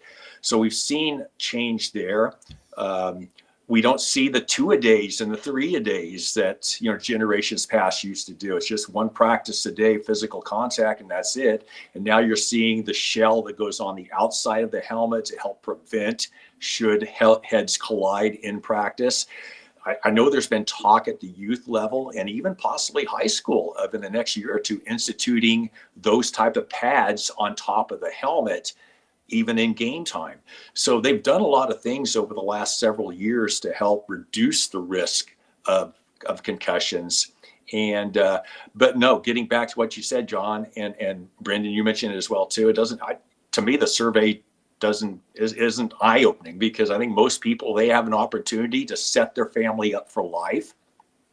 They're probably going to take that risk. Logan. Yeah, I think our listeners of West Virginia might know about this, but for the Pee Wee football side of things, there was just recently last year a young Pee Wee football player for West Virginia. He was like 12, 13 years old, and he actually passed away on the football field from tackle football. And then that spurred now in West Virginia high school sports, I think maybe even like middle school football, they're opening up to the Guardian cap, which I think would be a very good thing for high schools to implement, at least for practice. Because, I mean, when you count up all the different hits that these guys are getting from the time they're 5 years old to the time they're 35 in the NFL, it's a lot of hits, and it's a lot of damage to your head, and even not your head, just your whole body. I mean, most of these players admitted to some form of pain that they experience every single day, which is not good. And yeah, overall, I'm not shocked with the results. 9 out of 10 of the players said they would make the same decision and play professional football. I mean, they get to play the game they love, and they get to set their family up for life. Why wouldn't you do that? The thing that really stuck out to me is the individual, anecdotes. One of them was obviously it was anonymous, but he said he's ruined 2 perfectly good relationships, and now his life sucks. And he's pretty much just waiting to die. And then but he still said he would go back and do it. That personally for me really like resonated. Like, whoa, like you just said you hate your life, but you would still go back. I think, and many of them have said, they just love the game and it's all they know and all they did, and why wouldn't they do it? But yeah, I think overall as a whole, the NFL, they're starting to crack down on, the hitting and then the guardian caps, which is good because the concussion numbers are down considerably compared to when they started.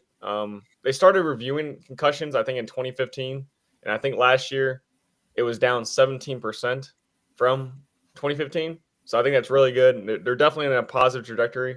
But yeah, for these older players, it's really unfortunate because they just did not understand the magnitude of the hits they were taking and the lack of equipment they had. I'm sure the helmets weren't as good as they are now. So I think as a whole, the survey shouldn't come to a shock. I mean, if you're a professional athlete, you got to love the game. Everyone. Coach Rodriguez said this in our press conference the other day, John. You gotta love the game. Players gotta love the game, and if you don't, you just like it. You're only gonna be so good. But if you love it and you get to that next level, the professional level, you're not gonna regret it.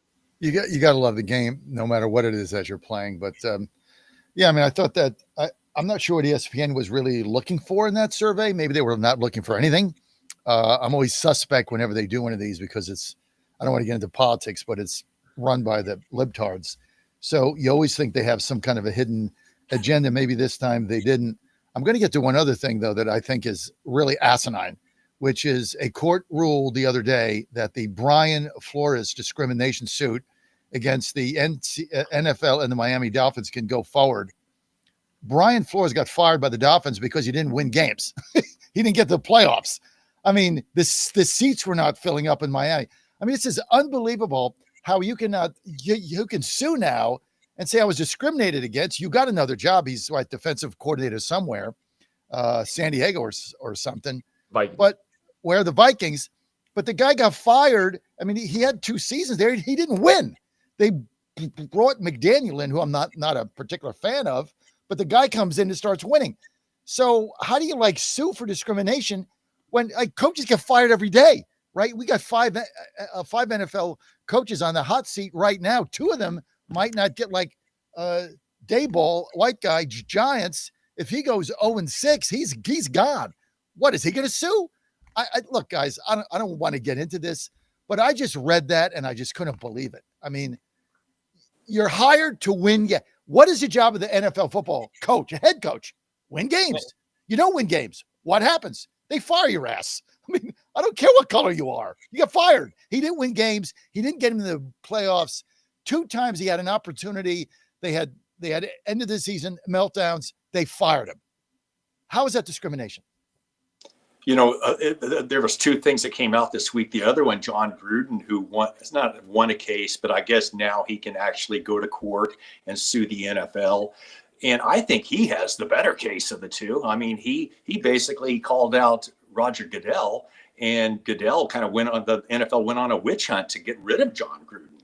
And I like Gruden. I mean, you just follow him. He's on Barstool Sports now. He's got his little thing that he brings in. I don't know, has West Virginia sent him a care package yet? If not, they need to get on board. But Gruden has a passion for the game. He was at a recent University of Georgia practice, and he addressed the team. I don't know if any of you guys saw it. It kind of went viral, where he basically said, I want to coach in the SEC. I want to coach against the best. And you don't think some of these other programs, like maybe a Mississippi State or an Arkansas, took note of that and wow, we might be able to buy out our current head coach and bring John Gruden in for the 2026 season. Unreal. Yeah. Yeah. I would love to see Gruden, because what happened with him getting fired from the Raiders was completely ridiculous. They went and leaked an email of his from 8, 9, 10, 11 years ago. If anyone was discriminated against, it was John Gruden. Well, I'd love to see him back. Another guy, won games wherever he went. Great football mind. Great coach. So we'll see all that. How would you like to have John Gruden on the Titans sideline, John? I'd love to have him there instead of the guy we got now. We got a lot of guys on a hot seat. Callahan, because of Cam Ward, this is Brian Callahan. He bought basically 24 months. He bought 24 months because he developed the Joey Burrow with Cincinnati. So they're going to give him an opportunity to develop Cam Ward. I don't think he's an NFL caliber coach. That's just my judgment watching the team, but we'll see. I mean, look, winning solves everything. Win games, it solves everything. Lose games, I don't care who you are. Everybody's pissed, and so you want change. And that's what happened to Mike Vrabel. Now we'll see how he does this segment. Brought to you by WV Sports Nation. Go to WVSportsNation.com for everything you want on West Virginia University athletics. We got football, we got baseball, we got basketball, women's basketball, we got soccer, women's soccer, men's soccer, rifling, rowing. It doesn't matter what it is. We got it. All the coverage is right there. If you are a West Virginia fan, wow. This is like Christmas every day, 8 writers, fresh content daily. Plus my son, Jack, studying for his PhD and teaching at Arizona State University. I know they're a rival in the Big 12, forks up, as they say, however that goes, I'm not even sure. But he runs the site. 2 of our writers are right here, Brendan Statler and Logan Powell. So want to thank you guys for being with us. Go to WVSportsNation.com, and you can find us on Godzilla Wins. We're on Roku, we're on Apple TV, we're on Fire Stick, We're in all of our apps. We're everywhere. Everywhere you go, we're omnipotent. And we're here for you. Plus, you can call 888-480-JOHN. You got a question, you want to call in, 888-480-5646. John, I got a question for your fellow WV Sports Nation writers here, Brendan and Logan. This is coming from a West Coast guy, so bear with me. Why doesn't West Virginia play Marshall every year? And I know that they're the big brother, they got everything to lose and nothing to gain, but there's something about an interstate rival. When you have a team in your state, even though obviously West Virginia is much higher up the ladder than a Marshall, but I've always wondered why they don't play every year. And there's just no incentive. Ask Rich Rod next week. Yeah. There's just no incentive for it, I guess, for West Virginia. But I think it would still be good for the state. I think they would have to pay him every year for it because they're the disparity is so high. So I think they would have to pay him to play, but I don't know. I don't think I see it happening really anytime soon or really ever. It's just two totally different conferences, two totally different levels of team. Especially now with the Power Four and the Group of Five, it makes it even larger. But yeah, I mean, WVU is kind of the big brother of Marshall, and we got a little taste of it in basketball a couple years ago in the NCAA tournament, which was really cool to see. But in terms of football, yeah, I don't see that happening anytime soon. Yeah, I agree with Logan, but still the fan in me would love to see it. I would rather see West Virginia and Marshall than West Virginia playing RMU or Ohio. That's just my personal opinion. I think it would be great to have the two West Virginia teams playing every year, but it most likely won't happen. Well, look, they don't have anything to gain and everything to lose. Right. That's why they don't play them. But now we're stopping the backyard brawl. There's no contract with Pitt after this season, which is nuts. It should be every year. Every year you play Pitt home, then away, home, then away. It's the biggest game on the schedule. But now Pitt's too big for their britches, right? So they don't want to play us. It's not us. It's them.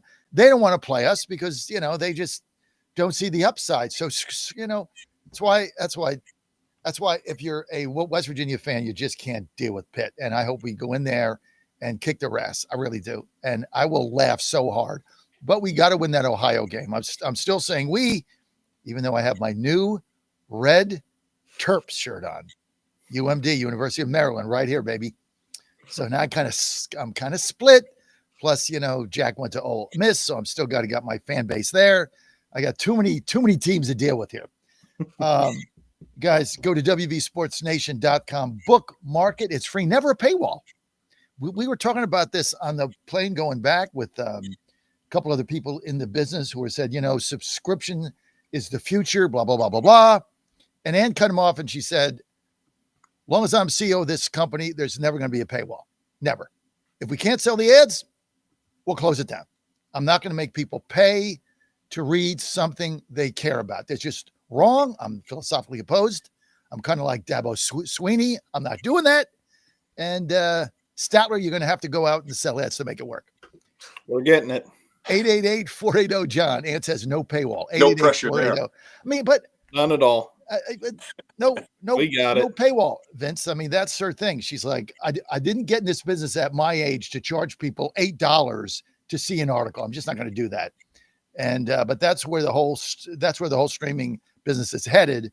And so, like Dabo Sweeney, we're counter trend. We'll see how it goes. All right, let's get to the NFL, guys. Lots to talk about. I don't know what division you guys want to start with. AFC East, right? Jets, Pats, Dolphins, Bills. Everybody picking the Bills, obviously, to win. No doubt about it. Everybody's picking the Bills. Yeah. But I want to just focus on a couple teams, and we're going to go quickly.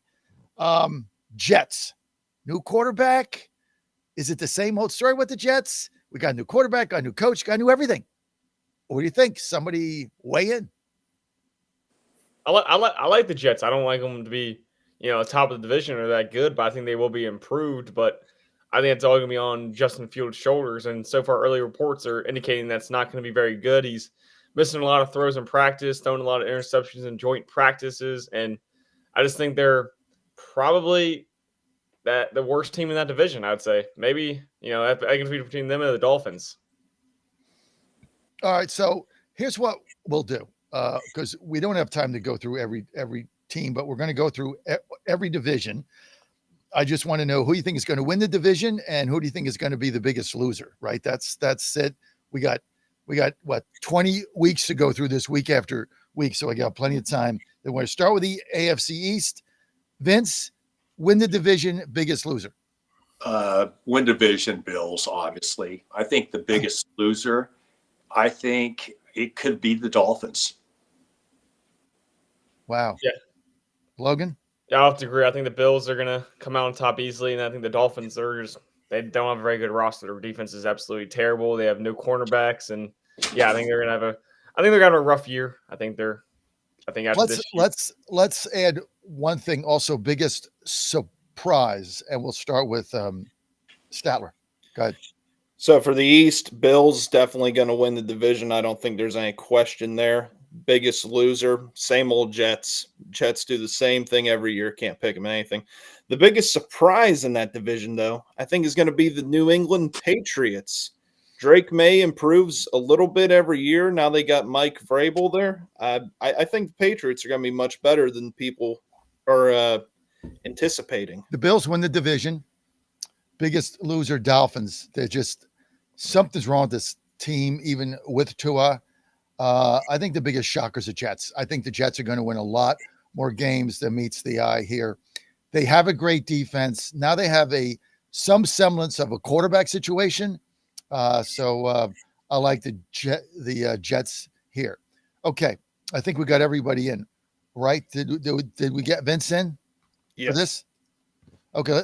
Let's go to AFC North. We want win the division, biggest loser, and biggest surprise. We'll go counterclockwise. Logan. All right, this is my division with the Pittsburgh Steelers. I'm biased. I can't have the Steelers number one. Can't. I'm gonna have to go with the Ravens winning that division. I would say kind of easily. I think they kind of separate themselves as the best team in the AFC North. I think the worst team, the Browns. Their quarterback carousel is not going to work no matter who they throw out there. And then biggest surprise. Give me the Steelers. Screw it. Give me the Steelers. I think, a lot of people aren't exactly high on them this year for good reason. 42-year-old Aaron Rodgers. The defense ain't exactly, young bucks either. Jalen Ramsey, Darius Slay, even Cameron Hayward, and even TJ Watt. They're all getting older. But I think the Steelers are still going to have a good year. I think that you could still see them, 10, 11 wins. Brandon. I hate to go the exact same route that Logan just went, but Steelers win the division. They're also going to be the biggest surprise with Aaron Rodgers. I just see the Bengals and Ravens doing what they do every year, underperforming. And, of course, Cleveland is the joke of the league and the division. They'll finish at the bottom. I guess it's my turn. I picked the Steelers to win the Super Bowl, so obviously I think they're going to win the division. And so that's my biggest surprise and biggest winner, so we're all on the same page. And my biggest loser, Browns. I mean, that's just a sick franchise. Yes. If I had to pick a second loser, I'd say the Bengals, and I think their coach at the end of the season gets fired. Yeah, Vince. Yeah. I like the Steelers. I think. Woo, we're all going Steelers. I like the Steelers. And obviously it's all health related. If you stay healthy, the healthiest team usually goes the furthest during the season in the NFL, especially. Biggest disappointment this year, I think it's going to be the Bengals. I do. I just think they got to score 40 points a game to win. It seems like historically, and unfortunately they haven't been able to do that to a certain extent. But the Ravens will be the Ravens in the North, But I look. It's going to be the Steelers' year. All right, let's go to AFC South. I'll start. Biggest who's going to win the division? I think the Texans are going to most likely win that division. I think the biggest surprise is going to be Indianapolis. I think they're better than meets the eye. And I think AR-15 is going to have a bounce back season. Their coach also on the hot seat. They start 1-7. He's like gone and probably gone at the end of the season if they don't get in the mix. Biggest loser team, Jacksonville. Look, Tennessee has no expectations here. Win 6 games, win 5 games, develop Cam Ward, win a couple games at home. That's it. they win 5-6 games. That's probably the top of where they're going to be. Fans with Tennessee now have to be patient. Everything has, if Cam Ward is developing game to game, there's hope. If he turns out to be a catastrophe, then basically you've got a very long drought coming up if you're a Tennessee fan. Vince? If the Texans don't go 6-0 in their division, something's wrong. That should be 6 guaranteed wins. It really should.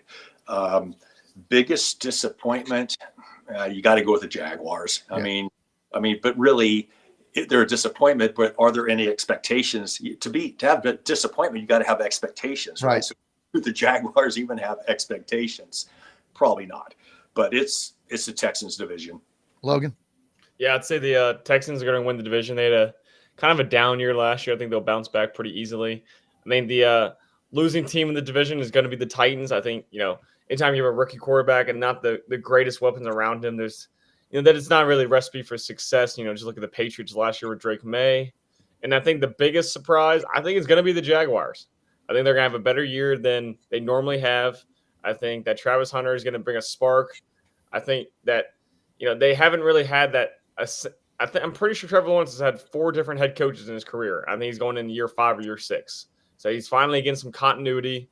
I think he's going to settle in, and I think that Travis Hunter is going to bring enough spark to the team that they spark them to maybe 8-9 wins.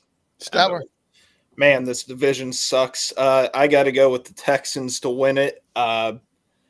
I think the biggest loser is going to be the Jaguars. And believe it or not, John, I think your Titans are going to do a little better than expected. I'm not saying winning season or playoffs or anything, but I think Cam Ward, I think they're going to put together a better team than people realize. He showed a great poise and escapability last night. I think they're going to build a decent team around him. He looked really good last night. Yeah. They're gonna do better than I think people are going to do. I was able to see the game on the plane coming back from Tel Aviv because you have internet there, so it was a little bit spotty. But from what I saw, he looked great. So we'll see what happens. Okay, we're going to move to AFC West. Of course, you go to the West. You got to start with Vince. I've said this several weeks ago. I think we're seeing a decline in the Chiefs, and this could be the first year in how many years that the Chiefs haven't won the AFC West. So I'm predicting it right now. Chargers are going to win the AFC West. I think the Broncos are going to be much improved, even though they had a pretty good year last year with Bo Nix as a quarterback. And I think the Raiders are going to be much improved too. I mean, you look at that division. Those are 4 outstanding head coaches, and they're all in the AFC West. Pete Carroll, obviously Andy Reid, obviously Jim Harbaugh, and I'm drawing a total blank on the Broncos. Okay. Thank you. But that division is laden with outstanding NFL head coaches. Logan? Yeah, no, it's going to be one of the best divisions in football. I think you could look at any of these teams and they could be up top. I think the Raiders are the clear, I still think they're going to be a good team. They're the clear, favorite to, get that last spot. I think they're going to be an 8-9 win team.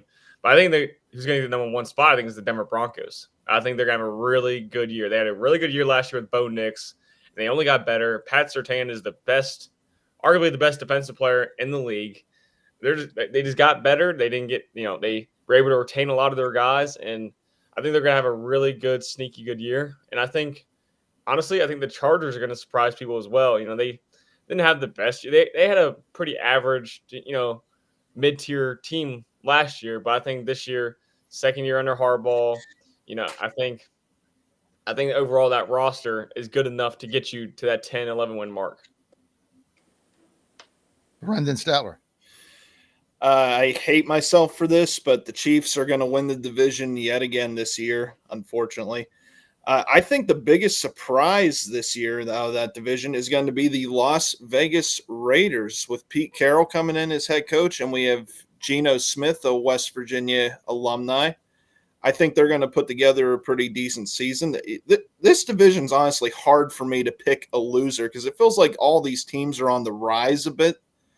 I'm going to pick Denver as the loser just because I think they're the least likely to move up and advance from where they were last year, but I still could see them being very good. I'm in lockstep here with Statler. I love the Kansas City Chiefs to win this division again. Somebody's got to dethrone this team with Mahomes, and I just don't see it. And they win all the non-conference games. They're just so tough. So I'm going to go with KC. I also agree with Statler. Biggest surprise, Vegas. Why? Pete Carroll. Why are you going to come out of retirement at what, 70? How old is he? Then 76 or something? Was he 78 years old? He's like Tommy Prothrow or something. Remember, he was a chain smoker and they had to drive him around. He couldn't walk and he was still coaching the Rams. I mean, this guy, why did he go to Vegas? I mean, he's retired. He has got, all these got sued. He's got, all these great things happen to him. He's a great coach. Hate his politics, hate it, but he's a great football coach. I think the Raiders are going to be the shock team. Biggest loser, Denver. Okay, well, let's go to National Football, the NFC conference. We'll go with NFC East. I'll start. Biggest loser, Giants. I think they go 1-8 in the first 9 games. They fired Dable. This team is in a complete chaotic state. So I think they're the biggest loser. Winner division, Washington. This team with Jalen Daniels, shock team. I think Super Bowl, I'm going to say it again, Washington Steelers. That's my pick. Everybody knows it. Biggest loser, Dallas. Vince? Well, you move to DC and you become a Commanders fan, huh? It's the Eagles division to win. I think the biggest disappointment, you can see this coming, the Cowboys. You see it coming. Who's your biggest surprise? Biggest surprise? Well, that doesn't leave nobody. Nobody, because I see Washington taking a step back this year. I think they caught the league by surprise last year, and I just don't see them be able to repeat what they did last year. I mean, let's be honest. I mean, they made it to the NFC Championship game, and if they don't fumble the ball five times, if they don't fumble for 5 times, Vince, they're in the Super Bowl. Yep. And 4 of the fumbles were in Eagles territory where they were driving. If they don't fumble 5 times, they go to the Super Bowl and probably win that game. This is a very dangerous team. But okay, we got to move on because we got to get to baseball. NFC North. Let's start with we'll start with Statler.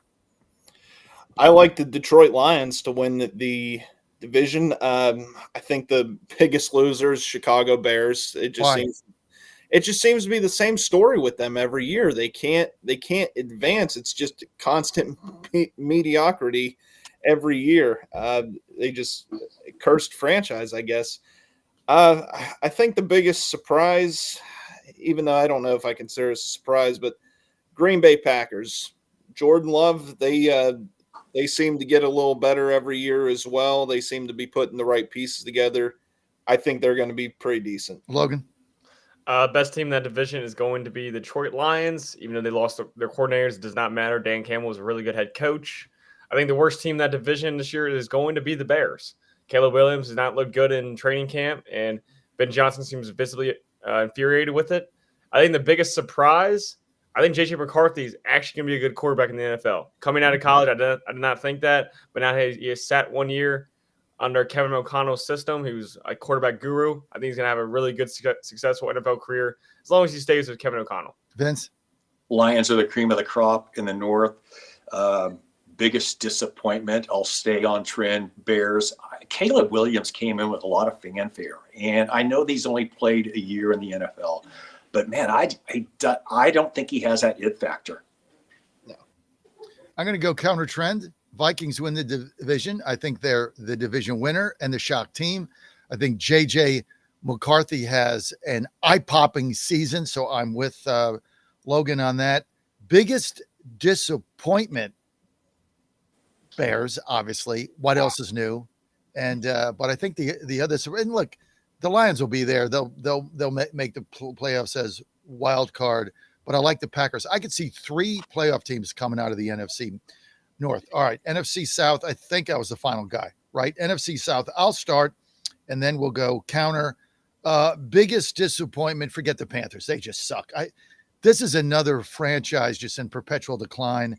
I don't see them There's no way week in and week out you can bet Atlanta. Who the hell knows what shows up there? Tampa Bay once again looks like they're going to win the division handily. Brendan. Yeah, this is going to be a hard one to pick. I mean, obviously Tampa is going to win with Baker Mayfield. Just every other team in this division is horrible. I'd say biggest loser is the Panthers, and I can't really say I pick biggest surprise for this division. I think it's going to be, par for the course, really. They all suck. Yeah, basically, yes. Logan? Yeah, I think the winner is clearly the Buccaneers. I mean, they're actually a good team, unlike the other teams in the division. I think that the loser of this division is the fans who have to watch these games. But the Saints are terrible, the Panthers are terrible, and the Falcons don't look that much better. They don't have a good future. And I think the biggest surprise is that I think you could see two of these teams in this division having a top 5 pick next year in the draft with the Saints and the Panthers. Vince? I'll tell you, the NFC South kind of mirrors the AFC South, does it not? I mean, you look at the Texans in the AFC South. You look at the Bucs in the NFC South. Right. I mentioned before, the Bucs should go 6-0 in division. The rest of those 3 teams are, typical rebuilding year, right? But that's the case. John Gruden the other day predicted the Buccaneers to win it all. That's his. I can see that. All right, we got Vince's favorite division of all divisions of all time in history, NFC West, and of course Vince's brother Matt, a 3-decade plus beat writer for the 49ers. Vince, let it ride. I think the 49ers rebound from last year. Last year they had a lot of injuries. Obviously, they had a lot of roster turnover for the 49ers. I think the biggest 49er acquisition this year was bringing in Robert Saleh to head up their defense. He was their defensive coordinator for about 4 or 5 years, took the job with the Jets. Obviously, that didn't work out, but he's an outstanding defensive coordinator. Obviously, Brock Purdy, signs the big contract in the offseason. The key to the 49ers' success this year is going to be keeping Christian McCaffrey healthy. If he stays healthy, 49ers can make some headway. And remember, they play, I think, the worst schedule in the NFL because they were a last place team last year. So they have some opportunities to pick up some wins along the way.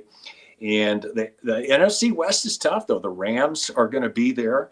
I think the Cardinals are going to be much improved. The Seahawks are the Seahawks. The NFC West is a tough division. It's a great division. I'm going to go with San Francisco to win the division. Biggest surprise team, Arizona. I think they make the playoffs. I think Kyler Murray finally matures enough to actually quarterback a winning team. And I think the biggest downer is going to be Seattle. You just can't ever count the Rams out with that head coach. I think he's one of the best in football. You never count him out. Who knows what they're going to do? Let's go to Statler. I agree with you on the 49ers. They're going to win the division. However, I disagree with you on the Cardinals. I think they're going to be the biggest loser. I just don't think Kyler Murray is that good. I don't think he's ever going to be that good. The biggest surprise, I believe, is going to be the Seattle Seahawks. They shaken up the quarterback room a bit, acquiring Sam Darnold and Drew Lock.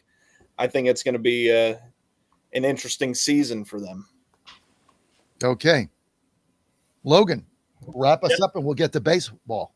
I have to agree with all 3 here. I think the 49ers have this division. This is a really good division. I think they're all going to beat up on each other. I think the loser, not necessarily going to have a bad season, but I think based off, what last season's was to this year, I think the Seahawks going to have a down year compared to what they did last year. Now you're bringing in Sam Darnold, but he's not under Kevin O'Connell at Minnesota. So how is he going to look in a new system? And I think the biggest surprise is the Cardinals. I think they are going to be a lot better. I think they're going to be sneaky good. I think Kyler Murray, he needs to mature. He hasn't shown much throughout his career, but I think if he can lay off the Call of Duty, and, Marvin Harrison's in his second year, he got a lot bigger, a lot better over the offseason. I think the Cardinals could be a good team this year for once. All right. Guys, we got to switch over to baseball. But first, This segment brought to you by our good friends at Healthy Cell and REM Sleep. Got to bed last night, got in at 2, went to bed at 3, got up at 8, only got 5 hours of sleep. How am I even functioning today after a 24-hour travel back from Jerusalem and Tel Aviv? No, planes were late. Then we had to go to EWR. Then we had to go to IAD, which means we're an hour from downtown. How do you do it? REM sleep. It's as simple as that. You're not always going to get the 8 hours you want.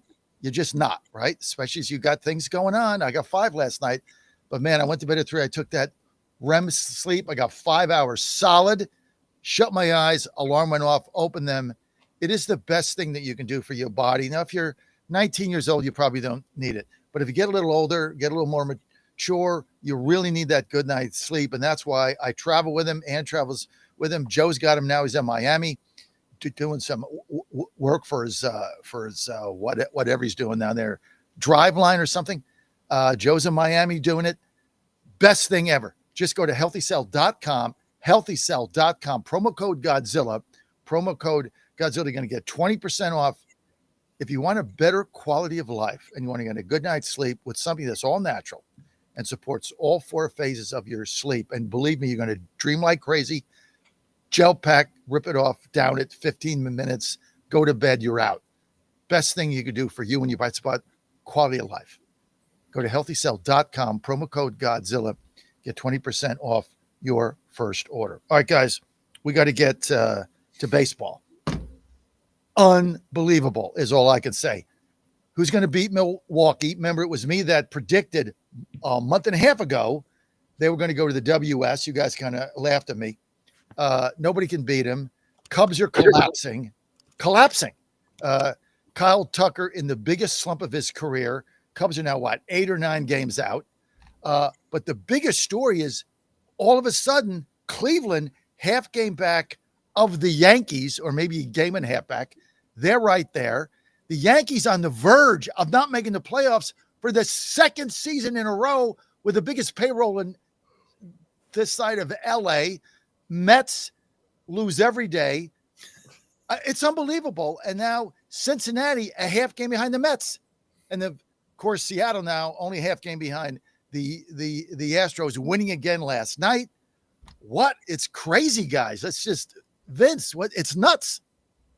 Yeah, boy, the big market teams have really taken it on the chin over the last couple of weeks. And no, I don't consider Houston a big market team. Thank you. But you look at both New Yorks, you look at the Cubs, who will probably still make the playoffs, but they're like free falling. Combine that with what Milwaukee has done. The Dodgers, they won last night, so now they're back into a flat-footed tie with the Padres. But boy, it's setting up for a really nice home stretch here in the Major League Baseball season. I mean, it's you got 2-3 months ago, it looked like there might be only 1 or 2 division races up for grabs, and now all of a sudden we've got the NL West, the AL West.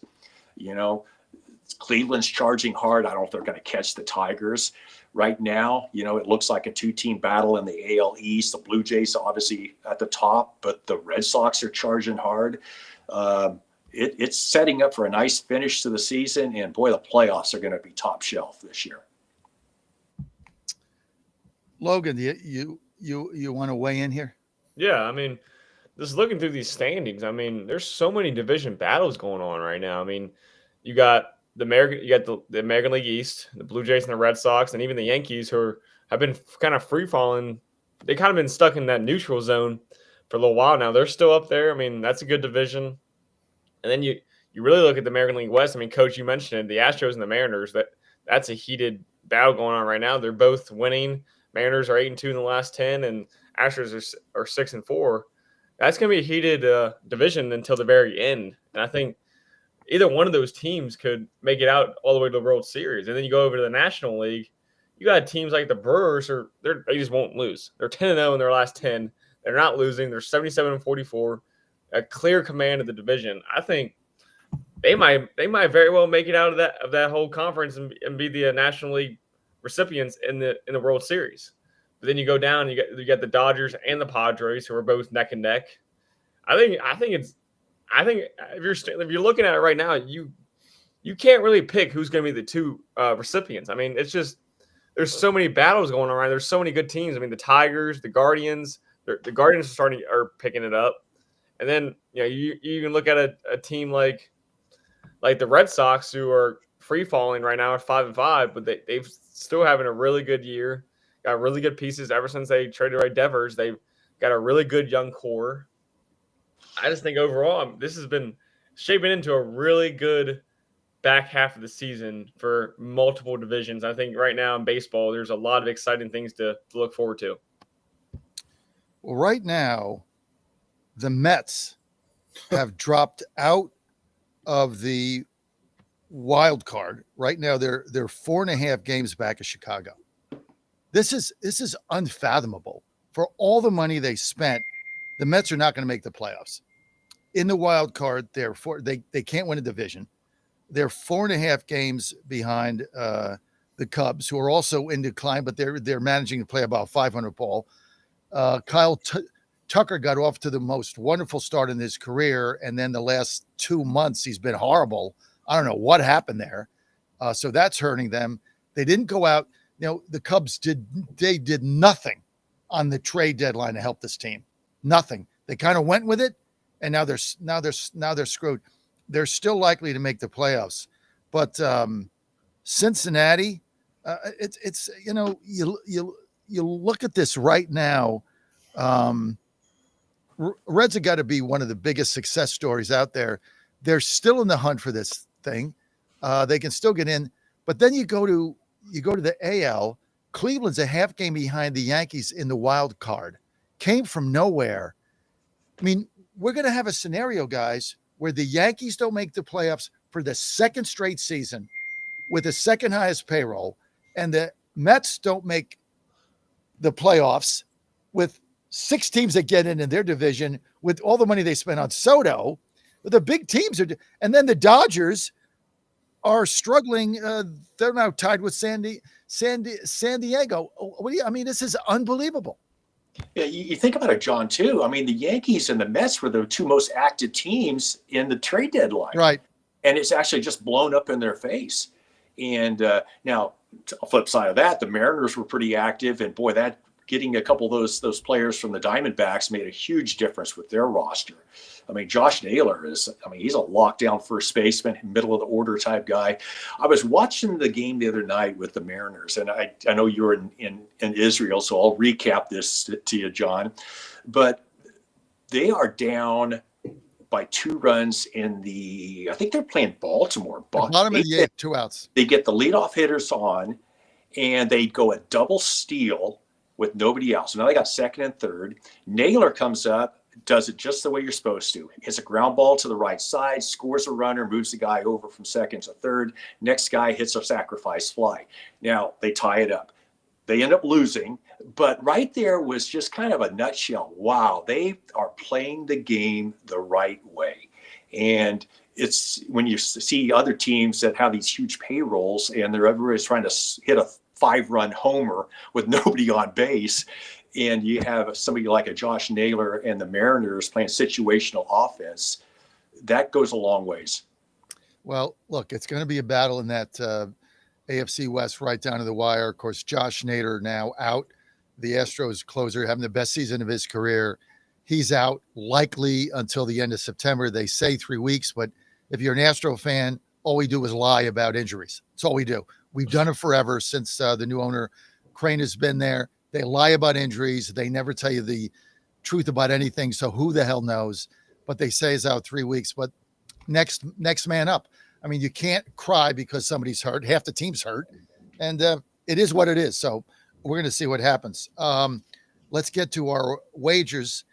And, of course, the segment brought to you by DraftKings in baseball. Right now, the dog days of summer, where we are right now, means it's time for the boys of summer to kick it into gear. And the best way to do that, cash in on your baseball IQ and our picks here with DraftKings Sportsbook. If you've never been in baseball, just follow us. We're going to give you a bunch of winners right now. It's simple. You can pick a guy to hit a homer. You can have some live odds in the middle of the game, or you can just ride with your team like I do and hope for the best. No spreadsheets, just vibes and dingers. Here's something special for our first timers. New DraftKings customers bet $5 to get $200 in bonus bets instantly. Just download the DraftKings Sportsbook app. Use promo code Godzilla. That's promo code Godzilla. For new customers, you're going to get $200 in bonus bets instantly when you bet just $5 only on DraftKings. The crown is yours. Now, if you have a gambling problem, call 1-800-GAMBLER in New York, 8778-HOPE-NY, or text HOPE-NY. That's 467-369 in Connecticut. Help is available for problem gambling. Call 888-789-7777 or visit ccpg.org. Please play responsibly. Also, on behalf of Boot Hill Casino and Resort in Kansas, 21 is the minimum age, and eligibility varies by jurisdiction. Void in Ontario, Vince. Bonus bets expire 7 days after issuance.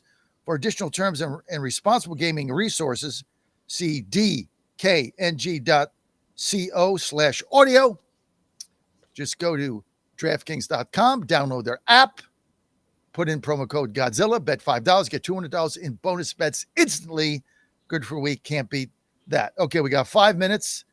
I come back to the country. I bet the Giants last night. Loser. Screw the Giants. But today I'm going to get back. I love the Dodgers at home. They won last night. Blake Snell coming back. I can't bet on the Padres when Cease is on the mound. He's just had a terrible season. I like the Dodgers. They've been mocked. They made fun of. I think they win this game tonight with their ace minus 132. That's my best bet of the day is the Dodgers. The second winner that I'm going to give to you right now is the Tigers with Casey Mize minus 113 over the Twins. Twins are playing basically a AAA roster. Why I'm only laying $113 is beyond me.